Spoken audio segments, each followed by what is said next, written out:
Hello everyone, welcome back to our channel that is problem solving. Today we will be discussing an interesting topic. If in the numerical the graph between force and displacement is given, then what should be our approach in order to solve such a numerical? We will see that. अगर किसी भी numerical और problem में force and displacement का graph दिया हुआ है तो उस ग्राफ को देख के और कैलकुलेट करके कैसे हम लोग वर्क डन निकाल सकते हैं, उसका क्या अप्रोच होगा, वो सब हम लोग आज की इस लेक्चर में देखेंगे।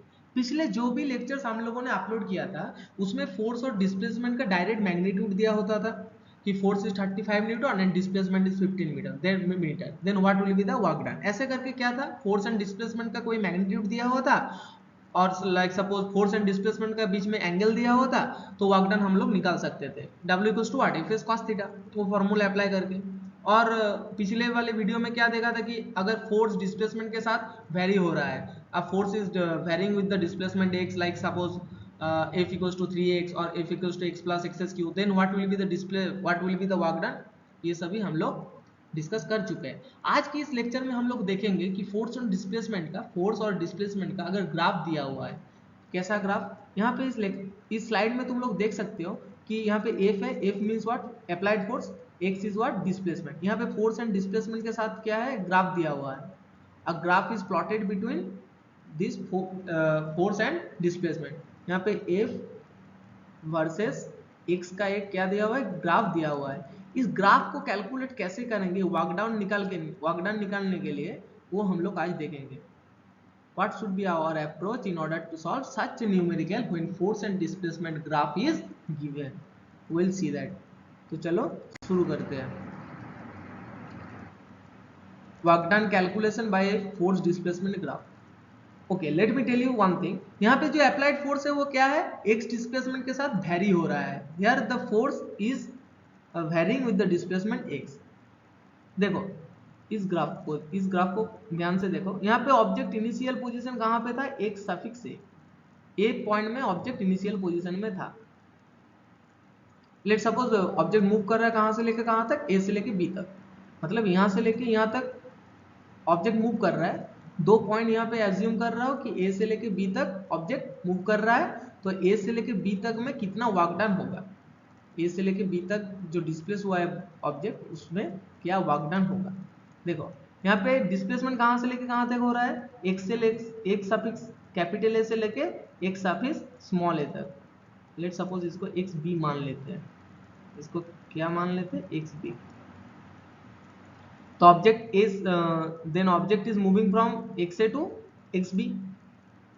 जब ऑब्जेक्ट एक्स ए पोजीशन में था, जब ऑब्जेक्ट ए पोजीशन में था तब फोर्स अप्लाई हो रहा था F1, एंड जब ऑब्जेक्ट बी पोजीशन में आया देन जो फोर्स अप्लाई हो रहा है वो कितना हो रहा है, F2।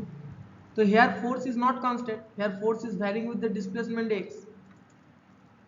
तो ऐसे करके अगर ग्राफ दिया हुआ है तो वो ग्राफ को देख के और कैलकुलेट करके हम लोग कैसे वर्क डन निकाल सकते हैं, work done calculation by force displacement graph. तो यहाँ पे क्या करेंगे, टोटल जो डिस्प्लेसमेंट हो रहा है, टोटल जो डिस्प्लेसमेंट हो रहा है एक्स से लेकर एक्स बी तक, उसको हम लोग इनफाइनाइटली स्मॉल पार्ट में डिवाइड कर देंगे। ऐसे करके क्या करेंगे, इनफाइनाइटली स्मॉल पार्ट्स में डिवाइड कर देंगे। तुम लोग यहाँ पे देख सकते हो कि total displacement from x1 to xn is divided into very very small parts. तो ये स्मॉल पार्ट को हम लोग क्या कह सकते हैं, देखो यहाँ पे ये जो देख सकते हो डॉटेड लाइन से रिप्रेजेंट किया हुआ है, क्या है, डॉटेड लाइन से रिप्रेजेंट किया हुआ है। टोटल डिस्प्लेसमेंट को हम लोग क्या कर रहे हैं, छोटे छोटे पार्ट में डिवाइड कर रहे हैं। The total displacement will be divided into very infinitely small parts and one part can be represented as differentiation of x, that is dx। एक पार्ट को हम लोग क्या कह सकते हैं, dx। ये जो एक पार्ट है यहां से लेके यहां तक, इसमें डिस्प्लेसमेंट कितना है, dx। टोटल x को अगर कुछ देर के लिए मान ले कि टोटल डिस्प्लेसमेंट हुआ है x, then this total x will be divided into infinitely small parts. ये जो एक एक पार्ट में स्लाइस किया हो टोटल एरिया को, मतलब टोटल ग्राफ को, तो ये जो छोटा पार्ट होगा इसको हम लोग क्या मान सकते हैं, इसका जो ये थिकनेस है उसको क्या मान सकते हैं, dx, that is differentiation of x। तो यहाँ पे तुम लोग देख सकते हो, let me erase this, this is looks like hotchpotch, okay. तो यहाँ जो थिकनेस है, ये छोटा वाला जो थिकनेस है वो कितना है, dx है। ये कितना है, dx। ये वाला कितना है, dx। और इस छोटे डिस्प्लेसमेंट और इनफाइनाइटली स्मॉल डिस्प्लेसमेंट के लिए फोर्स को कुछ वर्ग तक हम लोग F मान सकते हैं। The F is constant. Why constant? F is varying with the displacement dx, but due to the small displacement dx consider कर रहा हूँ, हम लोग क्या कर रहा हो कि dx को वेरी स्मॉल कंसीडर कर रहा हूँ। तो उस स्मॉल डिस्प्लेसमेंट के लिए हम लोग फोर्स को कांस्टेंट मान सकते हैं। उस स्मॉल डिस्प्लेसमेंट के लिए फोर्स को हम लोग क्या मान सकते हैं, कांस्टेंट मान सकते हैं। तो अगर तुम लोग देख सकते हो इसमें फोर्स क्या है, फोर्स कांस्टेंट है। फोर्स कितना अप्लाई हो रहा है, capital F। Let suppose it is what, capital F। यहाँ पे फोर्स कितना अप्लाई हो रहा है, capital F। And displacement is what, dx। तो यहाँ पे देखो ये एक रेक्टेंगल है ना, it look like what, it looks like a rectangle. Rectangle का लेंथ और ब्रेथ तुम लोगों को दिया हुआ है। लेंथ कितना है, लेंथ है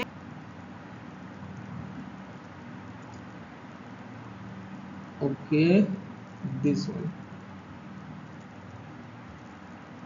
यहाँ पे जो देख सकते हो तुम, जो डिस्प्लेसमेंट को हम लोग क्या किए, एक पार्ट में, छोटे छोटे पार्ट में क्या किया हो, डिवाइड कर रहा हो। Total displacement is divided into infinitely small parts, infinitely small parts. और इसको हम लोग येलो कलर से डिनोट कर रहा हूँ। तो यहाँ पे जो थिकनेस है, उस थिकनेस को हम लोग क्या मान सकते हैं, dx मान सकते हैं। स्मॉल पार्ट को क्या मान सकते हैं, dx मान सकते हैं। So it is nothing but dx। And इस स्मॉल डिस्प्लेसमेंट के लिए हम लोग फोर्स को क्या मान सकते हैं, कांस्टेंट मान सकते हैं। So here you can see this yellow region is looks like what, rectangle whose length is what, f, and breadth is what, dx। Length और ब्रेथ तुम लोगों को दिया हुआ है। तो इस रेक्टेंगल के, ये येलो वाला रेक्टेंगल का एरिया मिलेगा तुम लोगों को, क्या होगा, area of a rectangle is what, length into breath. So f into dx। अगर इस एफ डी को हम लोग इंटीग्रेट करेंगे तो हम लोगों को टोटल एरिया मिलेगा। ऑब्जेक्ट कहां से लेके कहां तक मूव कर रहा है, ए से लेके बी तक। तो हम लोग अगर ए से लेके बी तक इसको इंटीग्रेट करेंगे तो हम लोगों को टोटल एरिया मिल जाएगा। यहाँ पे जो एफ डी एक्स है वो क्या है, इस स्ट्रिप का एरिया है। ये जो येलो स्ट्रिप हम लोग कंसीडर किए हैं, इस छोटे येलो स्ट्रिप का जो एरिया है वो है एफ डी एक्स। तो इस एरिया को अगर हम लोग इंटीग्रेट करेंगे, ये स्मॉल स्ट्रिप एरिया को अगर हम लोग क्या करेंगे, इंटीग्रेट करेंगे, तो हम लोगों को टोटल एरिया मिल जाएगा इस ए से लेके बी तक। Okay, let me right this here. Strip का एरिया को हम लोग सपोज डीए मान रहे हैं। स्ट्रिप को एरिया क्या मान रहे हैं, dA. Then dA will be what, F into dS, dx, length into breadth. अगर इस डीए को हम लोग इंटीग्रेट करेंगे, ये डी को अगर हम लोग क्या करके इंटीग्रेट करेंगे, कहां से लेके कहां तक, एक्स, ए से लेके initial position of the object is what, x से लेके एक्स बी तक अगर हम लोग इसको इंटीग्रेट करेंगे, देन हम लोगों को क्या मिलेगा, टोटल एरिया मिलेगा ना। Then total area will be what, total area will be X A से लेके x B F D x,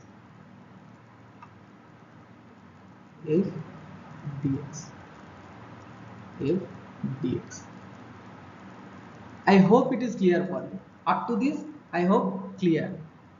Next thing, हम लोग जानते हैं कि अगर कोई ऑब्जेक्ट ए से लेकर बी तक मूव कर रहा है और throughout the motion force का मैग्नीट्यूड कांस्टेंट नहीं है, तो हम लोग क्या करते थे, टोटल डिस्प्लेसमेंट एक्स को स्मॉल स्मॉल पार्ट्स में डिवाइड करते थे, जिसका मैग्नीट्यूड होता था dx. Small strip will be considered as what, small, let's suppose this is total displacement x, then this total x will be divided into small parts. Previous में हम लोग ये सब डिस्कस कर चुके हैं, तो उतना बोल नहीं रहा हूँ कि अगर टोटल x होगा तो उसको एक पार्ट को हम लोग क्या मानते थे, dx, और उस dx के लिए हम लोग फोर्स को कांस्टेंट मान सकते थे।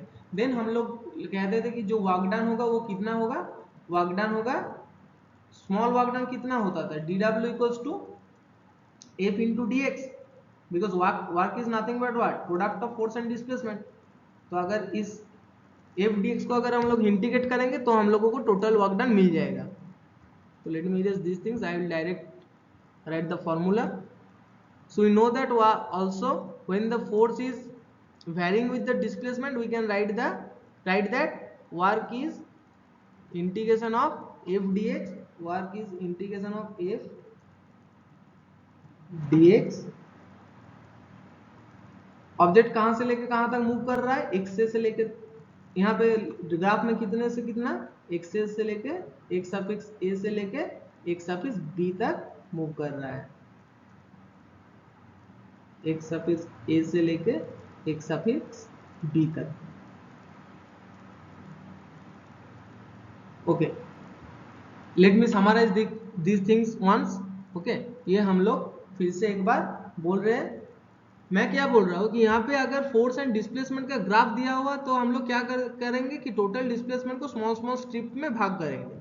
यहाँ पे योलो वाला रीजन क्या है, ये योलो वाला जो रीजन है, यहाँ पे तुम लोग देख सकते हो, ये जो येलो वाला रीजन है वो एक रेक्टेंगल का स्ट्रिप लाइक लग रहा है। तो उस रेक्टेंगुलर स्ट्रिप का एरिया कितना होगा, लेंथ इंटू ब्रेथ, ब्रेथ कितना है dx है और लेंथ कितना है f है। सो f into d x will be what, area of the strip. अगर इस स्ट्रिप के एरिया को हम लोग इंटीग्रेट करेंगे फ्रॉम इनिशियल पोजीशन a से लेके इनिशियल पोजीशन a से लेके फाइनल पोजीशन b तक, देन हम लोगों को क्या मिल जाएगा, टोटल एरिया मिल जाएगा।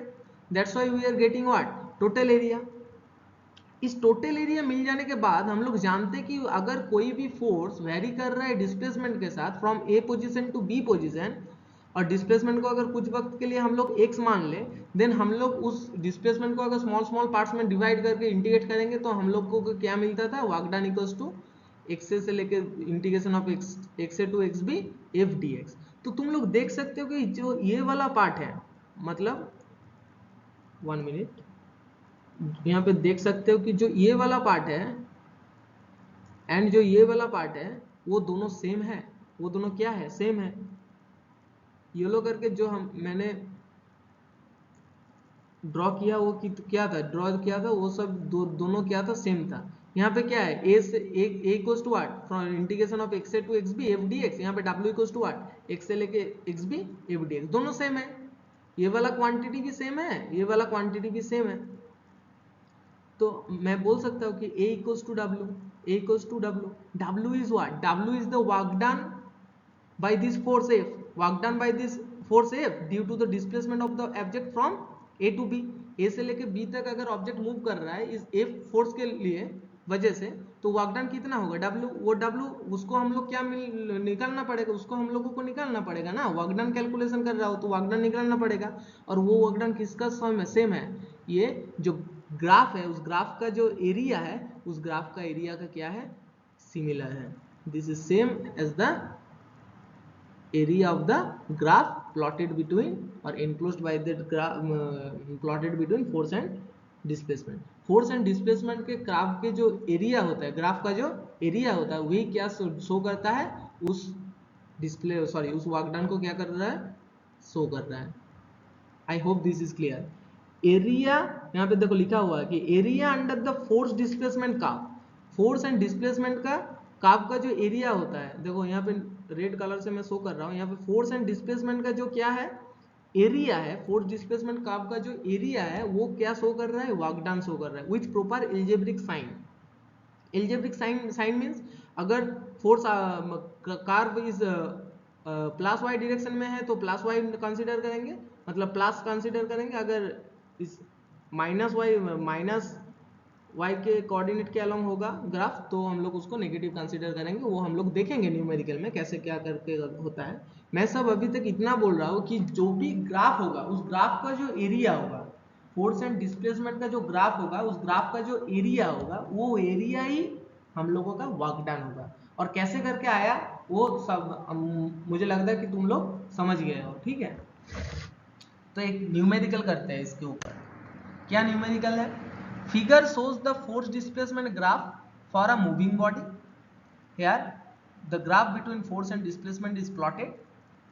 ऑब्जेक्ट यहाँ से लेके मतलब ओरिजिन से लेके व्हेन x इक्वल्स टू, इसको सपोज x डायरेक्शन पकड़ रहा हो तो x इक्वल्स टू 40 तक मूव कर रहा है. What is the work done by the force in displacing body from x equals to 0 to x equals to 35. Okay. Final position of the object is 40 metre no doubt, but हम लोगों को work done निकालना पड़ेगा from 0 से लेके x equals to 0 से लेके, origin में x का वैल्यू क्या है 0 है, फ्रॉम x इक्वल्स टू 0 से लेके x इक्वल्स टू 35. अर्थात जब ऑब्जेक्ट यहाँ पे आया, जब ऑब्जेक्ट कहाँ पे है, यहाँ पे आया, उतने वक्त के लिए कितना, उतने मोशन के लिए कितना वर्क डन होगा वो हम लोगों को निकालना पड़ेगा. यहाँ पे जो ग्राफ प्लॉटेड किया है वो x लेके 0 से x लेके x इक्वल्स टू 40 तक लिया हुआ है, बट यहाँ पे हम लोग को कैलकुलेट x इक्वल्स टू 40 तक नहीं करना है, कैलकुलेट करना है x इक्वल्स टू 35 तक. तो कैसे करेंगे, मैंने बोला कि फोर्स एंड डिस्प्लेसमेंट का अगर ग्राफ दिया है तो उसका जो एरिया होगा, area under the graph of force and displacement का जो एरिया होगा कर्व का, वही क्या शो करेगा, वर्क डन शो करेगा. उसका मतलब क्या है, देखो ये क्या है, ये एक ट्रायंगल है.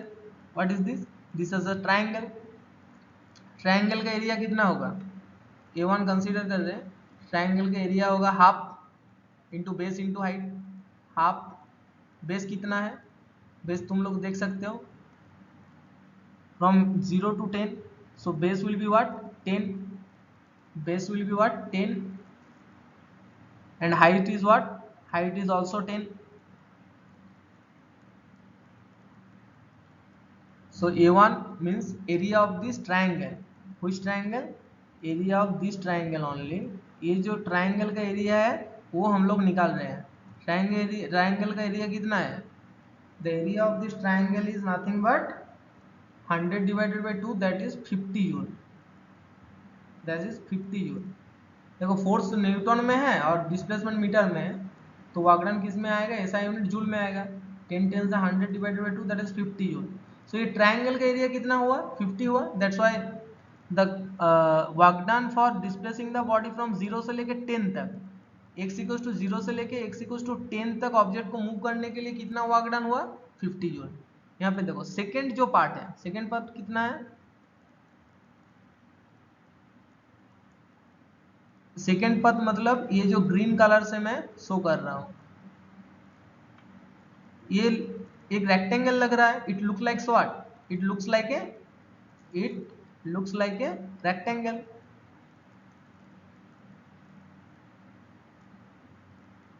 It looks like nothing but a rectangle. One second, थोड़ा निकल गया, इसको दोबारा करना पड़ेगा. ठीक है, मतलब x इक्वल्स टू 10 से लेके x इक्वल्स टू 30 तक क्या है, एक रेक्टेंगल है ना. x इक्वल्स टू 10 से लेके x इक्वल्स टू 30 तक क्या है, एक रेक्टेंगल है.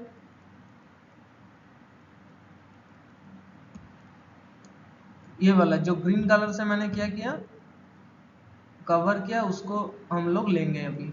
तो ये रेक्टेंगल का एरिया कितना होगा, लेंथ इंटू ब्रेथ ना. Rectangle area of the rectangle is what, length into breath. तो उसको हम लोग क्या करेंगे, अभी कैलकुलेट करेंगे.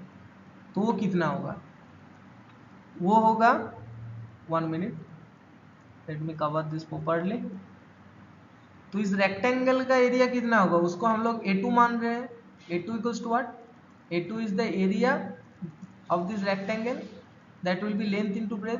लेंथ इज व्हाट, फ्रॉम 10 से लेके 30 तक, फ्रॉम 10 से लेके 30 तक. 0 से 10 हम लोग तो पहले ही ले लिया हो, we are already taken this x equals to 0 to x equals to 10. अब x इक्वल्स टू 10 से लेके x इक्वल्स टू 30 तक लेना पड़ेगा, x इक्वल्स टू 30 तक लेना पड़ेगा. So it will be nothing but 20 ना. From x equals to 10 to x equals to 30 displacement will be what, 20. So यहाँ पे लेंथ कितना है 20 एंड ब्रेथ कितना है, ये वाला हाइट कितना है, ये वाला हाइट है 10, ये वाला हाइट कितना है 10 है ना. सो 20 into 10, that is nothing but 20 into 10, 20 into 10 will be 200. Okay, one thing is there, इसको हम लोग जी अभी रिमूव कर रहा है क्योंकि एरिया तो जूल में नहीं आएगा ना. एरिया का यूनिट क्या होता है, स्क्वायर मीटर होगा यहाँ पे. तो एरिया वर्क डन के बराबर होगा, then we can say that W is equals to 50 joule. A2 is what 200 joule. अब हम लोगों को रिमेनिंग पार्ट का निकालना पड़ेगा। रिमेनिंग पार्ट मीन्स देखो ये वाला अभी तक तो निकाला नहीं है हम लोग, ये जो ब्लू कलर से हम लोग मैं कवर कर रहा हूँ, ये जो ब्लू वाला रीजन होगा इसको भी निकालना पड़ेगा, इसको भी हम लोगों को क्या करना पड़ेगा, निकालना पड़ेगा। सो यहाँ पे जो ब्लू कलर का रीजन है वो क्या लग रहा है, एक ट्रापीजियम लग रही है। It is looks like what, it look like sir trapezium, इसको एक ट्रापीजियम लग रहा है ना। तो ट्रापीजियम का एरिया कितना होगा, A3 equals to half, okay, A3 equals to half parallel side का लेंथ जो होता है उसका सम, मतलब यहाँ पे पैरेलल साइड कौन सा है, ये वाला क्या है, पैरेलल लेंथ होगा एक और ये वाला एक होगा, तो कितना होगा 10 plus 5, half into 10 plus 5, 10 plus 5 into इस पैरेलल जो साइड्स होता है उसका जो परपेंडिकुलर डिस्टेंस होता है, उसका बीच में जो परपेंडिकुलर डिस्टेंस होता है कितना है 35 minus 30 that is 5, so 15 into 5 that is 75 divided by 2, 75 10 plus 5 15 into 5 that is 75 divided by 2। तो ये अप्रोक्स होगा, अप्रोक्स नहीं, ये होगा 37.5, 37.5।